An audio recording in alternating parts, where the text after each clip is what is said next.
D'être assez rapidement après cette pause. La pause a été un peu serrée, je suis désolé. Aujourd'hui, un autre problème technique qu'on a eu ce matin. Et alors, j'ai le plaisir, pour cet après-midi, de présenter nos deux orateurs qui viennent de deux continents et qui vont nous parler justement des approches régionales. J'expliquais tout à l'heure justement quand ils sont arrivés qu'on a plusieurs fois eu l'expérience, après des sessions de formation, ces sessions de formation, d'avoir des initiatives tout à fait intéressantes de participants et qui ont voulu développer quelque chose au niveau régional, ce qui est effectivement à soutenir.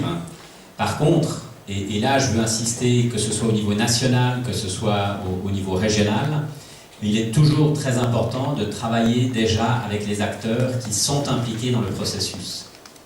Si on travaille de façon, on part tout seul en solo, que ce soit avec son ONG ou simplement tout seul avec quelques personnes autour de soi, on risque d'augmenter la fragmentation des activités à la place de renforcer le mouvement et les activités de la société civile. Et donc pour nous, c'est très très important de travailler avec les réseaux régionaux qui sont représentés à Genève. Les principaux, d'ailleurs le tout premier réseau régional qui s'est installé à Genève, ça a été Forum Asia, qui a assuré, juste après la création du Conseil des droits de l'homme, une représentation régulière et permanente pour les ONG d'Asie. Donc il y avait quelqu'un qui pouvait être leur partenaire, enfin, on va pouvoir entendre parler de tout ça justement. Ça a été suivi par le Cairo Institute pour la région arabe.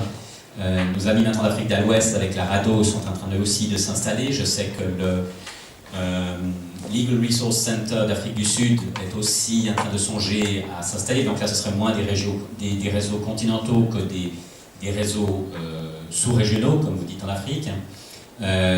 Et pour l'Amérique latine, il y a aussi tout un réseau, et là on va pouvoir en entendre parler un peu plus, parce que là, la structuration des réseaux en Amérique latine est un petit peu différente, comme on l'a dans d'autres continents. Vous avez des très grands réseaux thématiques qui sont extrêmement forts sur les droits économiques, sociaux et culturels, sur les disparitions. Donc là, c'est évidemment très très important d'être en phase avec ces grands réseaux. Et donc, l'approche régionale, elle joue un rôle, elle a une importance dans ce que l'on fait en matière d'examen périodique universel. Et je voulais vraiment remercier les deux orateurs que l'on a avec nous d'avoir pris du temps, parce que leur calendrier de travail est extrêmement chargé, c'était le cas aussi pour Katharina ce matin, d'avoir pris le temps de venir nous parler de ce qui se fait au niveau de leur propre région, et aussi comment est-ce que nous, dans le travail que l'on fait, on doit compter avec ces initiatives régionales comme étant des alliés et des partenaires dans le travail que l'on peut faire pour l'examen périodique universel.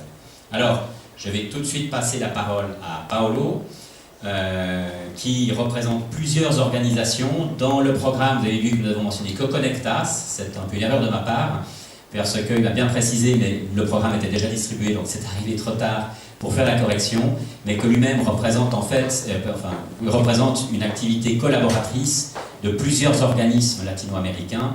Et donc là aussi, déjà, comme point de départ, c'est une collaboration, c'est un partenariat, et c'est quelque chose de tout à fait intéressant à connaître. Donc Paolo, encore une fois, merci d'être avec nous, et je te passe la parole.